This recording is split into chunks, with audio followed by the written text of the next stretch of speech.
Class 10th नीचे वाले science chapter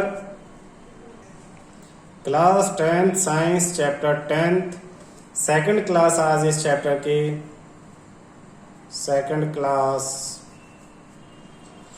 हमने कनकेव और कन्वेक्स मिरर पढ़ा था, तो एक बार दोबारा उन्हें बना लेते हैं।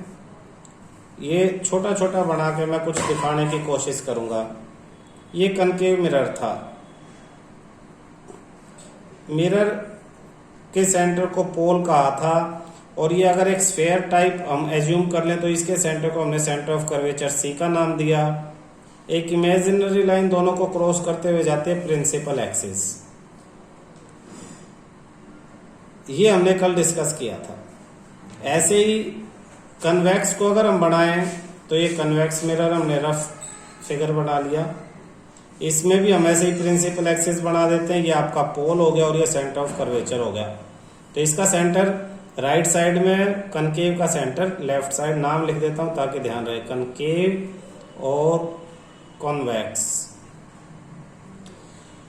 एक रूल है बेटा, पैरेलल लाइट कौन सी, प्रिंसिपल एक्सिस के पैरेलल अगर कोई भी लाइट बीम आती है, प्रिंसिपल एक्सिस के पैरेलल कोई भी लाइट बीम आएगी, तो वो जब मिरर से टकराएगी तो वापस जाते हुए आवाज ब्रेक हो रही है। हाँ देखना, प्रिंसिपल एक्सिस के पैरेलल कोई भी लाइट रे आएगी तो प्रिंसिपल एक्सिस से टकरा के जब वो जिस पॉइंट से पास होती है उसे एफ कहते हैं। देखना बेटा, कोई भी अगर रे, ये मैंने रे दिखाई है, ये लाइट रे है, तो ये लाइट रे जब मिरर से टकराएगी, टकराने के बाद वापस आएगी, रिफ्लेक्शन हो रहा है ना, तो प्रिंसिपल एक्सिस पे जिस पॉइंट से टकराएगी उसे एफ का नाम देंगे। जितनी भी पैरेलल लाइट रेज आएंगी वो प्रिंसिपल एक्सिस पे इसी पॉइंट से पास होकर जाएंगी, और इस पॉइंट का नाम है प्रिंसिपल फोकस। Principal focus. तो अब यहां जो हम नई चीज समझेंगे वो प्रिंसिपल फोकस समझेंगे। प्रिंसिपल फोकस की डेफिनेशन क्या लिखेंगे? In a concave mirror, in a concave mirror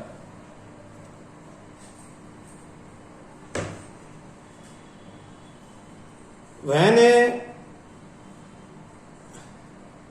parallel beam of light after reflecting by mirror, या सिंपल लिखो, a parallel beam of light after reflecting by mirror passes through a point on principal axis. This point is called principal focus, represented by F, capital F.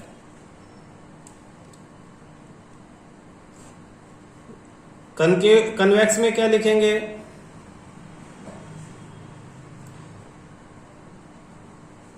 The parallel beam of light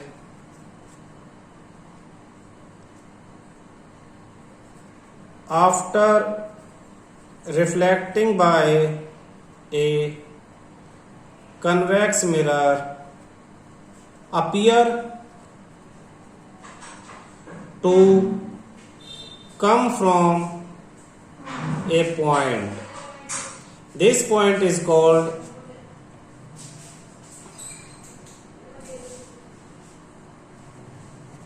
principal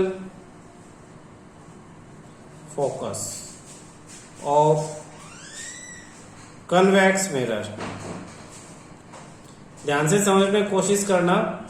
इसमें तो टकराने के बाद principal axis पे आके मिलेंगी और cross कर जाएंगी। इसमें क्या होगा, पैरेलल बीम आई और ऐसे टकरा के बाहर की तरफ जाएगी।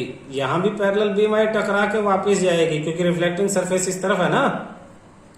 तो ये वापस अगर हम एज्यूम करें कि ये कहां से आई थी तो ऐसा लगेगा प्रिंसिपल एक्सिस पे एक पॉइंट है जहां से ये आ रही है और इसी पॉइंट को कहेंगे principal focus of convex mirror. A point on principal axis where all parallel beam या beam of light parallel to principal axis converges. दूसरी डेफिनेशन कैसे कहेंगे इसे ध्यान से देखना। Principal focus, it is a point on principal axis.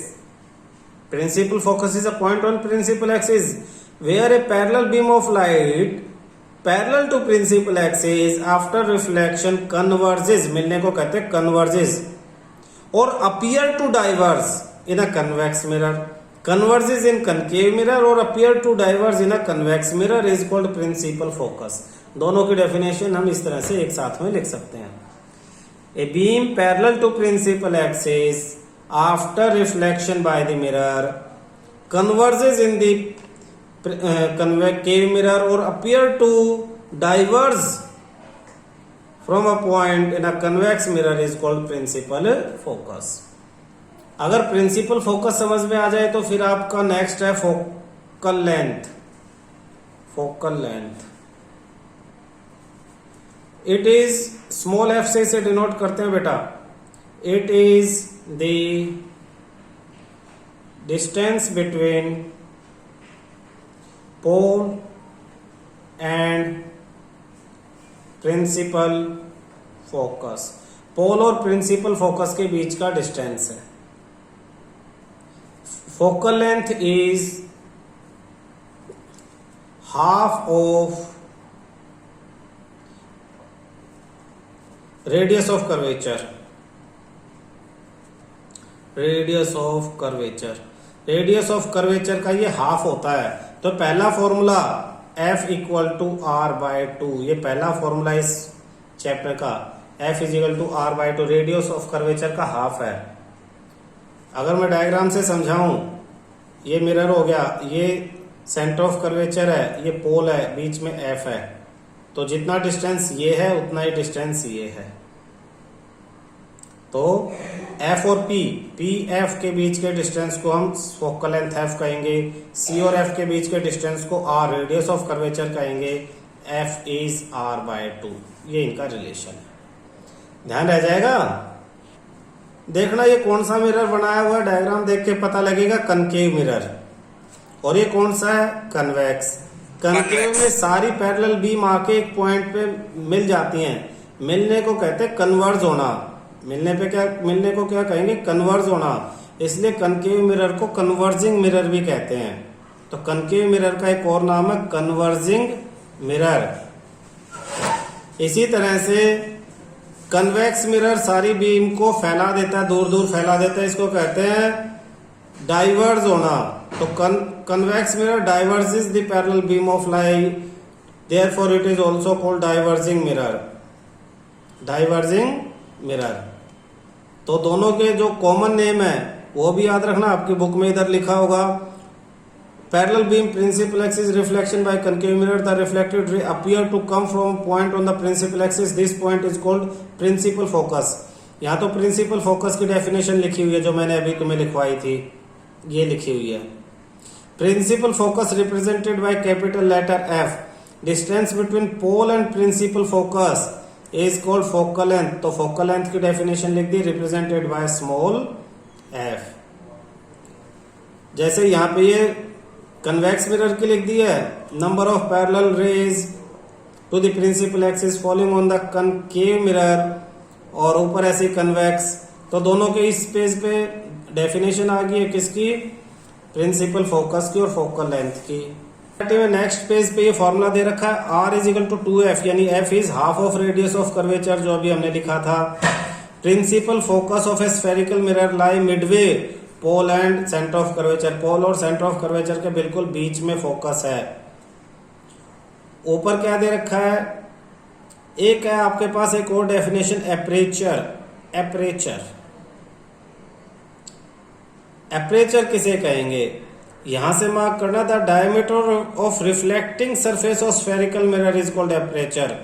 जैसे कि मैं डायग्राम में बनाने की कोशिश करता हूं, यहाँ ये डायग्राम है, ये आपका मिरर हो गया। जितना मिरर है उसके ऊपर और नीचे वाले पॉइंट को इमेजिनरी लाइन से अगर ज्वाइन कर दें तो ये एम और एन, ये जो पॉइंट है एम एन, इसके लेंथ को हम एपरेचर कहेंगे। इसे डायमीटर कहते हैं इस रिफ्लेक्टिंग सरफेस का, उस पूरे स्फेयर का नहीं, जितना रिफ्लेक्टिंग सरफेस है उसी का डायमीटर है ये एपरेचर। तो दो नाम हमने अभी पीछे पढ़े, कन्वर्जिंग मिरर बहुत इंपॉर्टेंट है, कन्वर्जिंग मिरर लिख लो साइड में, और डाइवर्जिंग मिरर। डाइवर्जिंग मिरर, अगर आपको डायग्राम याद रहेगा तो ये दोनों नाम याद रहेंगे। क्यों? कन्वर्जिंग वो जो किसी एक पॉइंट पे कन्वर्ज कर दे, डाइवर्जिंग वो जो फैला दे।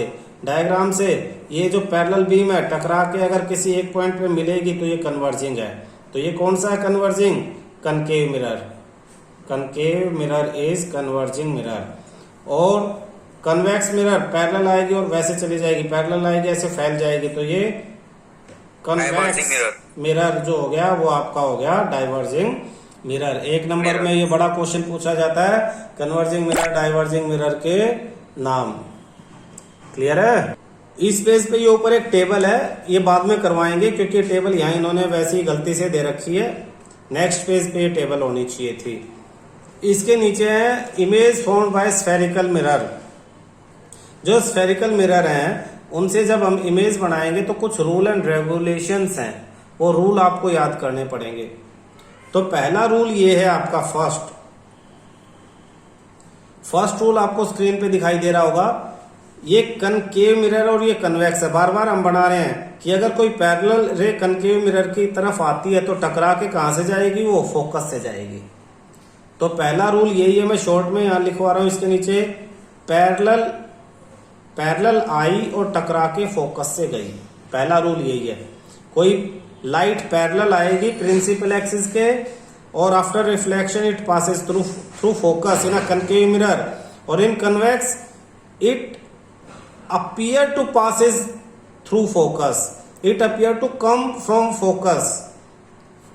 ऐसा लगेगा पैरेलल आई रिफ्लेक्ट होके चली गई तो ऐसा लगेगा फोकल लेंथ जो है, फोकस पॉइंट है, उससे ये जा रही है वापस। पैरेलल आई और ये चली गई। बार बार हमने जो डायग्राम बनाए हैं वही दे रखे हैं, देखना थ्योरी में लिखा हुआ है, ये लिखना भी पड़ेगा आपको। अरे parallel to principal axis after reflection will pass through the principal focus. Parallel, दो चीजें इसमें याद रखने, पैरेलल और pass through principal focus in case of concave mirror, और appear to diverse from principal focus in case of convex mirror. तो principal focus की definition में जो पढ़ा था वही यहां पे दे रखा है, ये रूल है, इसको याद रखना। फर्स्ट रूल आपका देखो, सेकंड रूल जो है, second rule is just opposite to first rule. First rule था पैरेलल आएगी तो प्रिंसिपल फोकस से पास होगी। सेकंड रूल कहता है अगर फोकस से आई तो वो पैरेलल जाएगी प्रिंसिपल एक्सिस के। अगर कोई लाइट रे फोकस से होती हुई आई तो after reflection it passes parallel to principal axis in a concave mirror, and if a light ray come toward the focus, अगर फोकस की तरफ आती है, ये सेकंड डायग्राम, फोकस की तरफ आती है तो टकराने के बाद वो प्रिंसिपल एक्सिस के पैरेलल जाएगी। बिल्कुल फर्स्ट वाले का अपोजिट है। फोकस देखो, फोकस से होते हुए आई, after reflection it passes parallel to principal axis in a concave mirror, and in convex if a light ray come toward the focus after reflection it goes parallel to principal axis। ये हमारा second rule है। Clear है? ये भी third बहुत important है और आसान भी है। कहते हैं अगर सी से कोई लाइट आई, सी से, तो वो टकराने के बाद सी से ही वापस चली जाएगी। सी से होते हुए आ रही है, देखो सी से होते हुए लाइट आई, सी को क्रॉस करते हुए मिरर पे आई और इसी रास्ते वो वापस चली जाएगी जिस रास्ते आई थी। किसमें? कनकेव में। कन्वेक्स में toward C it reflect opposite to the C. A ray passing through centre of curvature of a concave mirror और directed in the direction of centre of curvature in a convex mirror after reflection it reflected back along the same path, उसी रास्ते वापस चली जाएगी। This is illustrated in figure. The light ray come back along the same path. क्यों? Why? बहुत important है question, why? उसी रास्ते वापस क्यों चली जाती है? Because incident ray fall on the mirror along the normal to the reflecting surface. Normal reflecting surface पे परपेंडिकुलर होता है, ये समझने वाली बात है बेटा। रिफ्लेक्टिंग सरफेस पे नॉर्मल यानी परपेंडिकुलर, तुमने 10th में या उससे पहले 9th में 8th में मैथ में किया होगा कि ये सर्कल है, सर्कल पे सेंटर से कोई भी लाइन ड्रॉ करेंगे, वहां अगर टेंजेंट ड्रॉ करते हैं तो वो वहां पे लाइन रेडियस परपेंडिकुलर होती है। Radius is always perpendicular to the sphere, radius sphere पे हमेशा परपेंडिकुलर होती है। तो ये सेंटर से लाइन जो आ रही है ये परपेंडिकुलर 90 डिग्री का एंगल बनाएगी। तो अगर इंसिडेंट रे नॉर्मल के साथ आ रही है तो एंगल ऑफ इंसिडेंस आई 0 हो जाएगा। आई 0 होगा तो एंगल ऑफ रिफ्रैक्शन आर भी 0 होगा, क्योंकि आई और आर इक्वल है। तो इसलिए वो लाइट उसी रास्ते वापस चली जाएगी, जिस रास्ते आई थी उसी रास्ते वो लाइट वापस चली जाएगी। नेक्स्ट फोर्थ जो रूल है ये भी आसान है कि अगर कोई लाइट पोल पे आती है तो एंगल आई जो बनाएगी एंगल आर इक्वल बनाते हुए वापस चली जाएगी, यानी angle I equal to angle R ray incident oblique to the principal axis toward the point P, pole पे आती है सीधा ही, ऑन द कनकेव मिरर और a convex mirror is reflected obliquely, यानी झुकी हुई टेढ़ी अगर पोल पे आएगी तो वैसे ही झुकी हुई चली जाएगी। Incident and reflected ray follow the law of reflection, ये रिफ्लेक्शन वाले लॉ को फॉलो करेंगे। Angle I is equal to angle R, making equal angles with the principal axis, principal axis के साथ दोनों इक्वल एंगल बनाएंगे। ये 4 हमारे लॉज हैं रिफ्लेक्शन के, जिसकी हेल्प से आगे हम क्या करेंगे, फिगर बनाएंगे। तो आगे बढ़ने से पहले हम सारा जो अभी पीछे पढ़ा है इसके क्वेश्चन लिख लेते हैं। क्वेश्चन 12 डिफाइन, इसमें हम डिफाइन लिख लेते हैं, किस किस की डेफिनेशन हम इसमें पूछ लेते हैं। पहले सबसे पहले हम इसमें पूछ लेते हैं pole, second centre of curvature,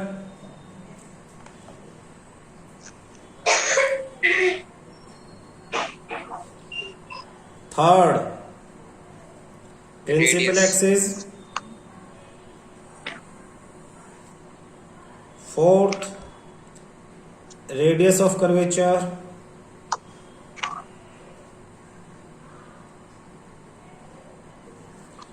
fifth principal focus, sixth aperture. एक फोकल प्लेन हो रहा है जो हमने अभी तक डिस्कस नहीं किया, अभी समझा दूंगा मैं। 7 aperture,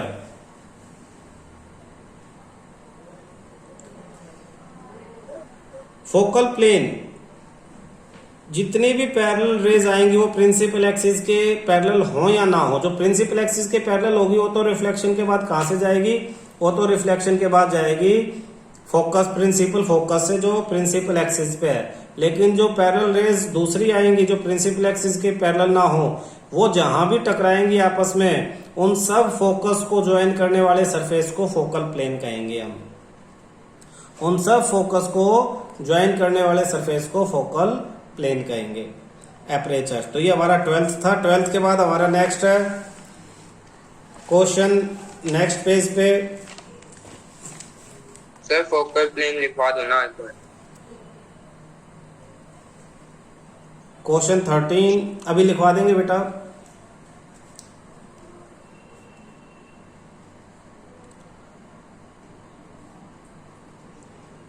right the other name of concave mirror, convex mirror with reason। कारण के साथ साथ इनके दूसरे नेम बताओ। तो कनकेव का हो जाएगा आपका कन्वर्जिंग मिरर और कन्वेक्स का हो जाएगा आपका डाइवर्जिंग मिरर। कारण बता दो। कन्वर्जिंग कन्वर्ज करता है और डाइवर्जिंग जो है वो डाइवर्ज करता है। अब फोकल प्लेन की मैं डेफिनेशन लिखवा देता हूं एक बार। वीडियो ब्लर आ रही है। Focal plane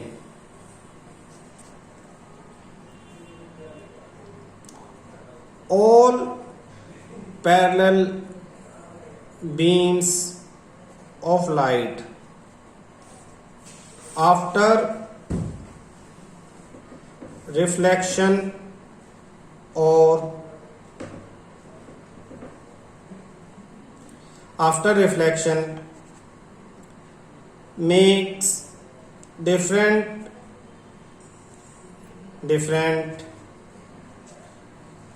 focuses.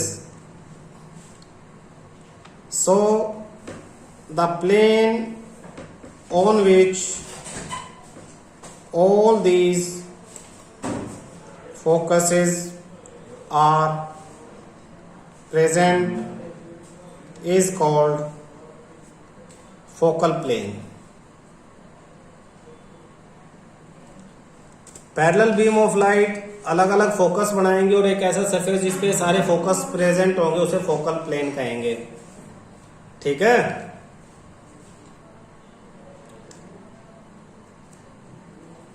क्वेश्चन